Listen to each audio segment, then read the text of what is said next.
Previously on Time to Check In. Let's just wait till the lottery number comes out first. If you don't hear from us next week, you know what happened. We did not win a single penny, but we did do something that made us feel like we had $1 million. Definitely tune in to a future episode to find out what happened. But in the meantime, we're back. It's time to check in. I'm Tony. And I'm Vivi. Today we're going to talk about something that we always get asked about. Wow, your Chinese is so good. How are you able to speak 2 languages so well? And you get asked, how old were you when you moved to the US? I find those questions rather offensive. But most people mean well, and they're genuinely curious why we both can speak 2 languages. Very kind of them. It's just like saying, wow, you have a big fat belly. That's nice. Why are you going to use it as that comparison? Just to put it in terms for others to understand if they're not bilingual. But Yeah, so we're going to talk about being bilingual. I mentioned in a previous episode that Tony and I are both ABCs, which stands for American Born Chinese. We grew up in the Bay Area, and we speak both Cantonese and English fluently. So I am relatively good at Cantonese specifically in Chinese and English. Meanwhile, V is good at both Cantonese and Mandarin. Conversational Mandarin, I would say. At least you're able to speak Mandarin, unlike me who is just, You can survive. You went to Taiwan. standing behind you. But let's talk about how we got to this point where we are proficient in 2 languages. What language do you have to speak at home usually? Cantonese. Okay. What language do you learn at school? English. Okay, so that's 2 languages. Okay, we're done here. It's time to check out. Bye.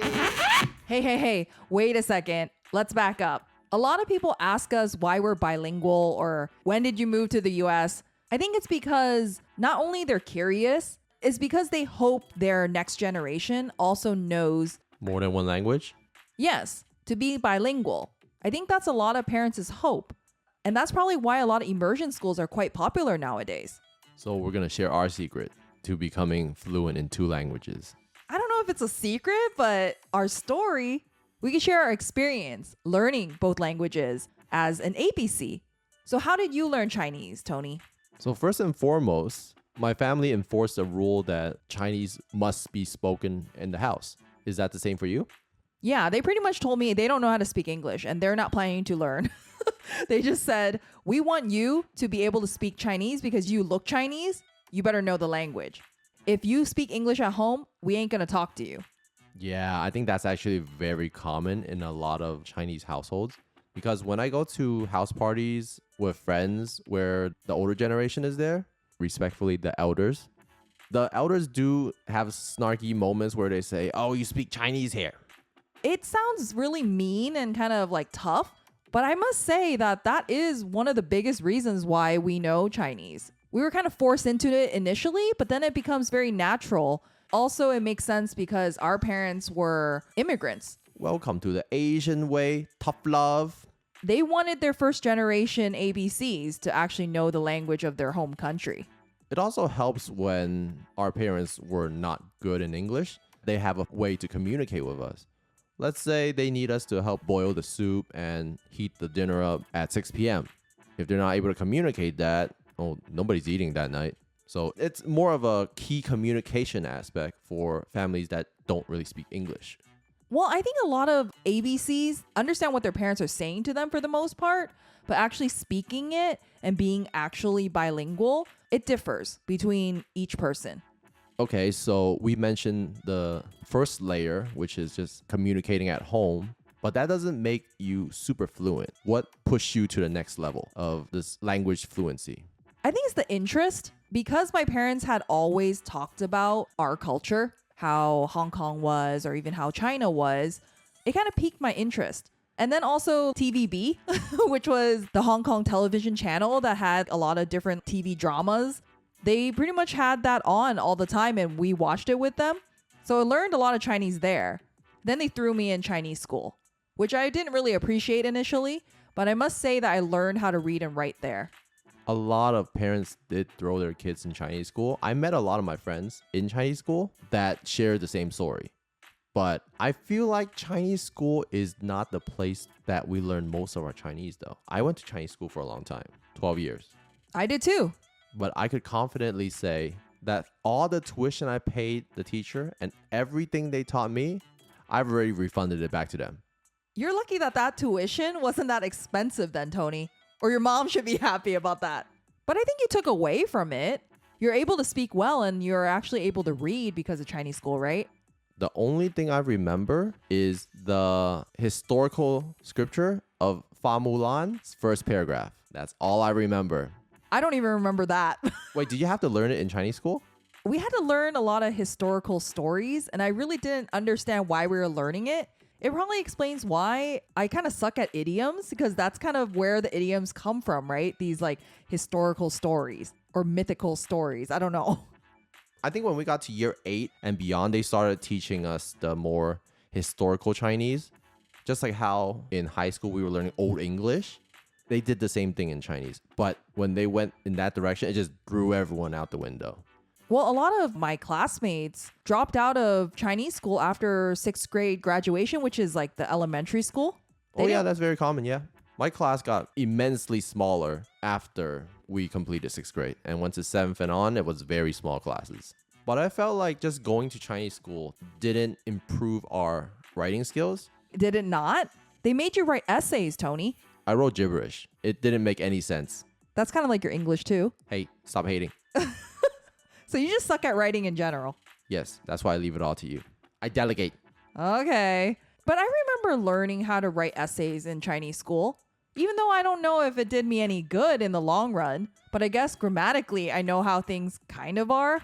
But I kind of slept my way through Chinese school. That doesn't sound right.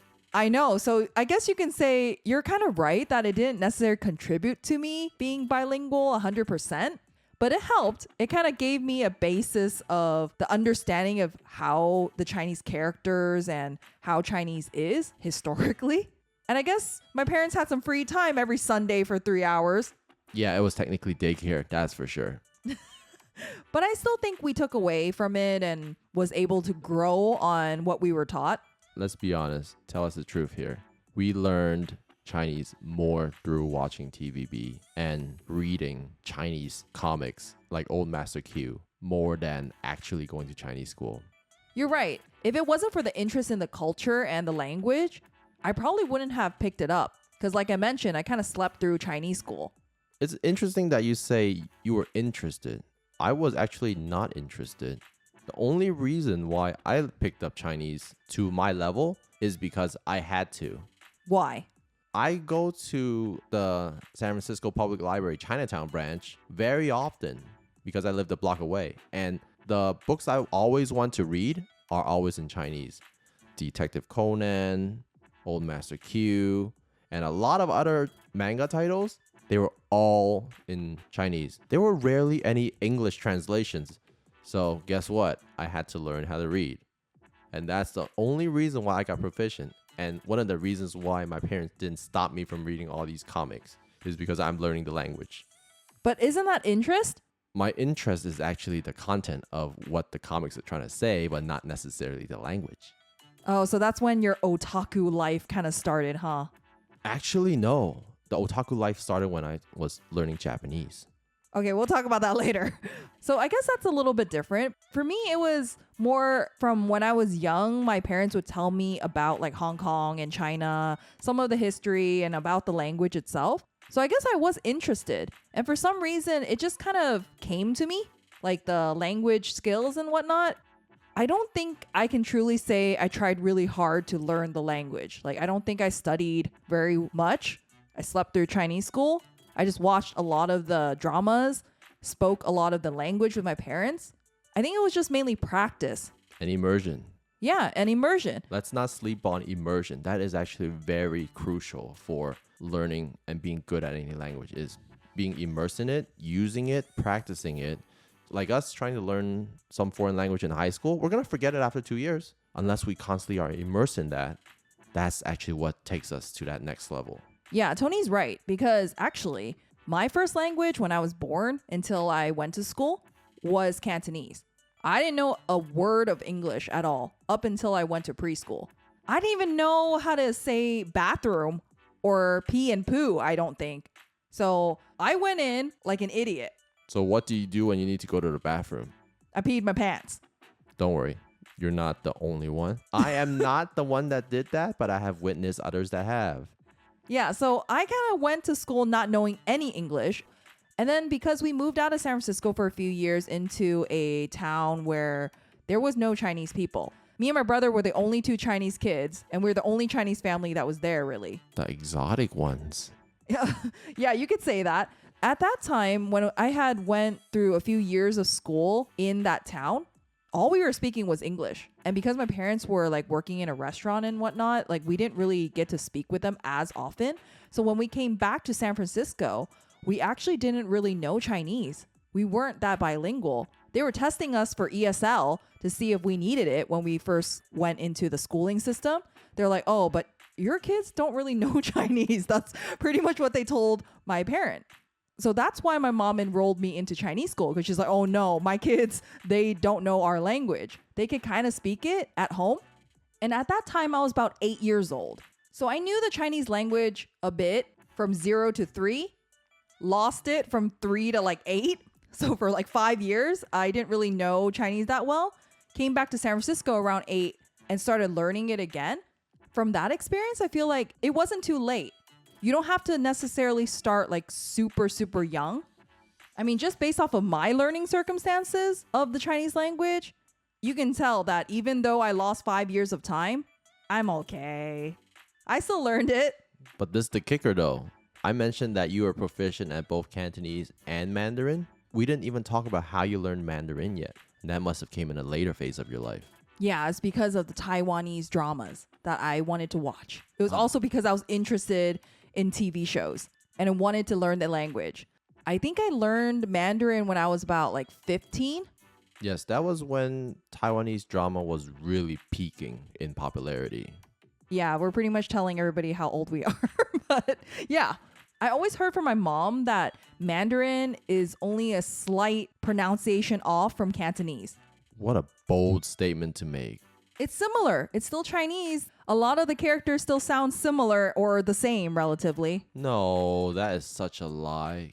Cantonese is much more brute, quick, succinct, snappy language. Mandarin feels more smoothed out of a language in terms of the sound, the dialect, and everything. It's pretty different. I can't say a Mandarin phrase to save my life, even if it, quote unquote, sounds like Cantonese. That's what my mom told me though, okay? But when I actually started listening to the Taiwanese dramas, it actually did come relatively easy. I just started looking at the subtitles. I think that that's actually what helped me learn how to read and recognize characters better. Of course, I still needed the base from Chinese school and learning like what each character sounded like and what it meant. But when I started watching these dramas, no matter if it was Hong Kong or Taiwan, yeah, looking at the subtitles really helped because you're kind of following along with what they're saying, even if it's not exact. Speaking of subtitles, what about karaoke though? You learn the song after listening to it many, many times. Well, you see the words, you pretty much are learning characters and just singing along at the same time. So you're learning new words here and there. Whether or not you know the meaning, you know the word. Yeah, so I think a lot of it is interest. If you're interested in anything that has to do with the language, you'll be able to pick it up a lot easier. But there's a catch to all this, however. That people don't really know about. We are talking about two languages, English and Chinese. They can't be any more different from each other. Oh yeah, even the grammar is different. And Chinese, good luck trying to figure out how they sound. You cannot sound out any character unless you actually know it. English, you could make an educated guess trying to pronounce it. Yes, you might get it wrong because the English word might have been derived from French or Latin or whatever. Or just throw some like silent letters in there to throw you off. Yep, but in Chinese, straight up 100% extremely hard mode. You don't know it? Good luck. Mandarin, at least there's pinyin, which is the pronunciation using English letters. You act like they put the pinyin next to the words when they write it on the wall. They don't. It's still the character. Exactly. So you see the letter, you're like, I'm screwed. In my dialect, I go mut shipping company. Mut means something something. Good job. A plus. That's the best I could do sometimes.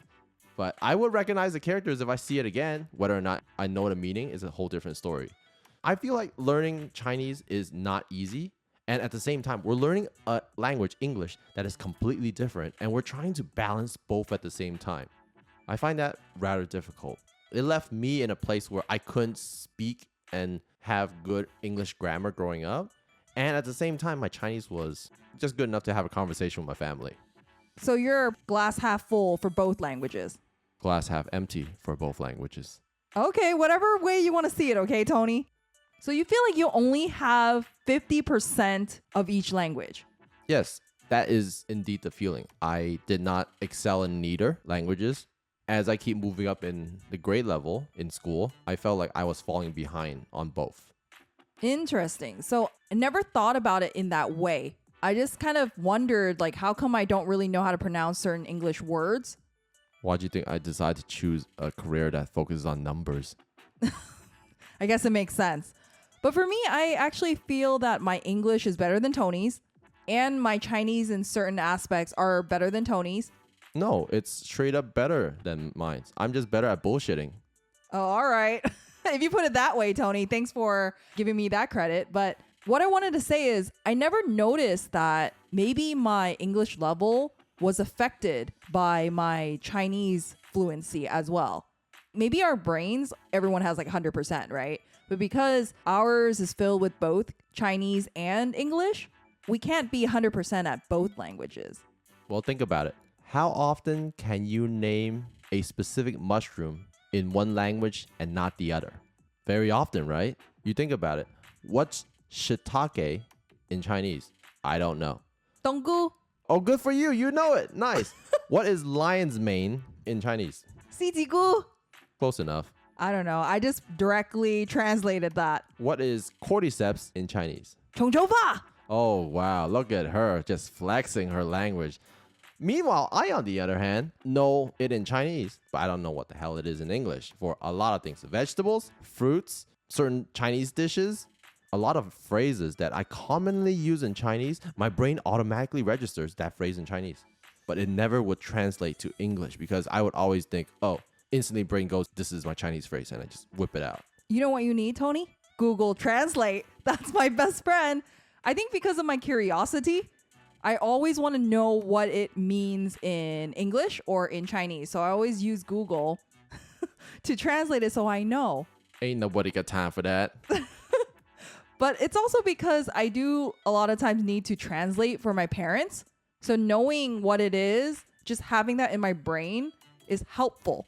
So I don't need to do it last minute. I've been more winging it on the spot. English and language has never been something I'm passionate about. As long as I'm able to communicate, I pretty much call it a day. I did bare minimum. That's why I'm not proficient in either. Nor did I have a huge passion in trying to learn Chinese, nor English. Just get me through school. So you're just minimal effort. Minimalist, just like me. But a lot of people are confused. They actually ask me, when you have to think how to say something, do you think of it in Chinese or English first? I'm like, whatever language I need to use, then I'll use it.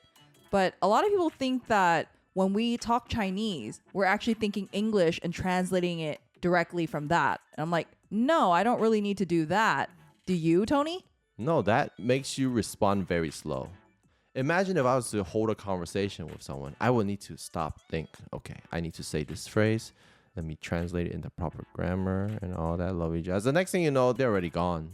Yeah, so I don't think that that's very efficient, but I think that that's the difference between fluent and not fluent, is because if you really have to think about it and can't respond right away or comprehend it quickly, then probably your fluency level isn't as high.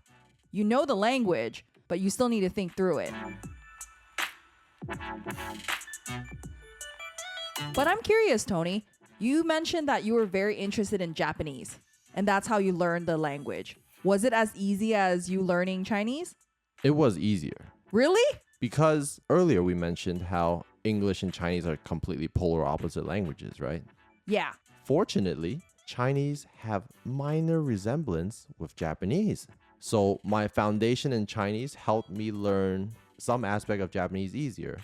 In forms of the kanji, some have some bearing resemblance. They might bear similar meanings, so I had a slight head start.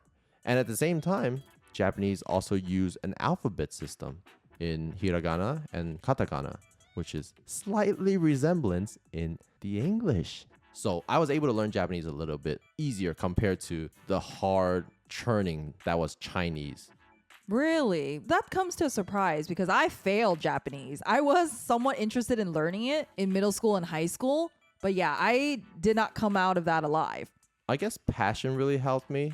During that phase, anime culture was on the rise. I just picked up on it. I watched it. They use very cliche and they repeat the same terms a lot. You pick it up. If it's not the first time, you pick it up by the 124th time. To the point you don't have to read subtitles to watch the anime anymore, Tony. That is a lie. I technically only absorb 60% if I'm just listening. So they sometimes use some terms where I don't know. I would probably miss the meaning of the word. But in terms of listening, because watching enough Japanese content, they speak the language enough, you get a depth listening to the language. But if you were to tell me to communicate with Japanese, I don't communicate with Japanese often. I don't have anyone that speaks Japanese with me. It's rather clunky. That's actually similar to me learning Korean. Because of my interest in the Korean culture, starting when I was in high school, listening to it for more than 10 plus years, and even trying to learn the alphabet, I feel like I got some words down. I can't say I can watch a Korean drama without subtitles, but I can understand a lot of like the regularly used phrases. But because I don't really have someone that speaks Korean with me on a regular basis, I don't have practice. I know how to probably order at a restaurant, very simply. But because I don't really get to practice with conversation, oh, it sucks. It still sucks. It never ever got to the point where I would be considered even good at Korean. So when I was trying to learn Korean and Japanese at one point, I was really surprised. I was like, oh man, I thought I was really good at this. I thought I was more gifted with language. But no, that wasn't the case. I failed Japanese twice. And then yeah, don't give me that look. How'd you fail it twice? Well, I barely passed in middle school. And I'm like, oh, okay, maybe I'll give it another try in high school. But no, clearly there was a disconnect there. I learned the alphabet and that was about it. And like a few phrases.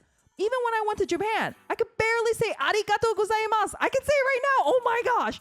But when I go up to someone, I can't say it. I start thinking Korean. Your nerves are getting to you. Yeah. I didn't even know that I had these nerves, but I can't even speak normally when I go into a country that speaks a language that I kind of have slight understanding of. But when I went to Korea, I was actually able to survive. Not well, but at least I was able to tell people what I wanted for an order and also ask them where the toilet is. I mean, even in Japan, that's all you need to know. Thank you, excuse me, English menu, and where's the toilet? Done. Oh, the funny thing is, if you go to Japan, everything is subtitled in English, so it makes it even easier. Yeah, but we're not trying to tell people that, oh yeah, you don't need to be bilingual or you don't need to learn another language. You only need to learn these 5 phrases. No, that's not what we're trying to say.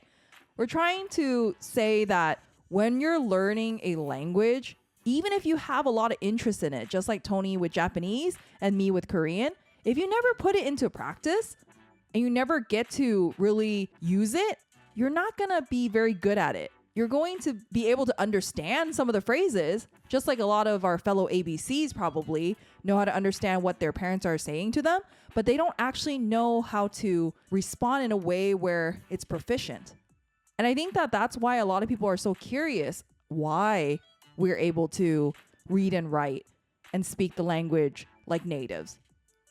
So we covered a lot of the crucial elements, which is passion, actually learning the language, and the key thing that differentiates our Chinese and English from our Korean and Japanese that we're passionate to learn about is immersion. We really dissected it and found out that you need to constantly use it through speaking, writing, or typing in this modern society, and listening. Nowadays, kids have immersion schools. And for example, it's like Chinese immersion school. It might be Cantonese, it might be Mandarin.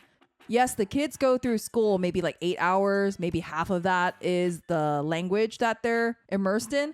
But if they leave school and come back home and they never use it, once they're done with that immersion school program, like let's say go to middle school and there's no immersion for that anymore, they're going to lose it. They're going to be like our Chinese school 6th grade graduates that never continued. They're not going to remember it. It's really sad that that's the case, but that's actually the harsh reality.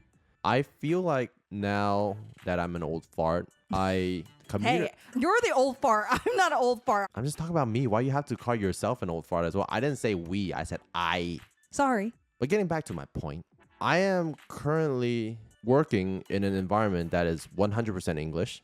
Maybe sometimes I shoot the shit with a few of the coworkers in Cantonese, but that is once in a blue moon.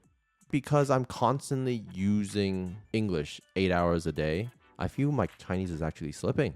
I'm starting to not be as proficient in speaking Cantonese here and there. I, of course, can still hold a conversation with my family.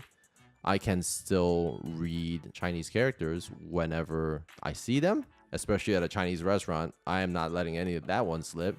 That's just your love for food. But if you were to tell me to read a newspaper in Chinese, I might be struggling a bit more now. Because you keep forgetting, as there's a lot of other stuff that take over your brain. Indeed. That's why I think we should go to the library and borrow some Chinese books to read. Is that why you've been speaking to me more in Chinglish nowadays? Which is like a mix between Chinese and English? Oh yes, it really helps. At the same time, we're proficient in both languages. So I use the phrases that's more impactful in meaning in Chinese or English, and then I just use the other one in a different language. It's fun. You could think about interesting ways in saying a sentence, and it hits different. It gets pretty creative. Yeah, and I don't think that we should discourage Chinglish, even if little kids are talking in Chinglish. I think it's not necessarily a bad thing because even though they don't know the language fully, they at least are using some terms that they know and they're practicing, right? And I think the biggest thing is really to use it at home, especially the kids that are born as second generation. I think if you don't even use it at home, they're never going to really have a chance to talk to anybody that uses it then, other than grandparents. Oh, speaking about parents, family, and grandparents, being bilingual has one downside as the one proficient in the two languages, but a huge upside for everyone else in the family. Free translator. Yes, you are in charge of translating every document they don't know how to read, and you have to explain it to them what it is. I know. We got to be better than Google Translate. Oh, that's really easy. Google Translate is just gibberish. Hey, but Google gets paid to go and make all these apps like Translate to help do this translation work. We do it for free. Well, we are their free resources. It's easier for them to simply get us to answer them than to try and use an app that they're not too tech savvy about. And because they raised us and nurtured us and made sacrifices for us, of course, we will do it. Wow, so noble of you. But I think it was our parents' plan all along to make sure that we're bilingual so that we can go and play this role for them. It's actually very important so that they can make good decisions in what they want to do in this place where they're not familiar with, given our parents are immigrants. I think it's a very important role, even though I kind of laugh about it and whatnot, that we're free translators, but it makes a huge difference when you're translating in like hospital settings and medical appointments. You're advocating for them. Yes, that is actually one understated and underrated point, is if you're able to help translate for your family for medical emergencies, it really helps to get them the best treatment possible. So to bring it all back and answer the question that we started this podcast with is, how did we both become bilingual? We are very immersed in the language and we try, in short.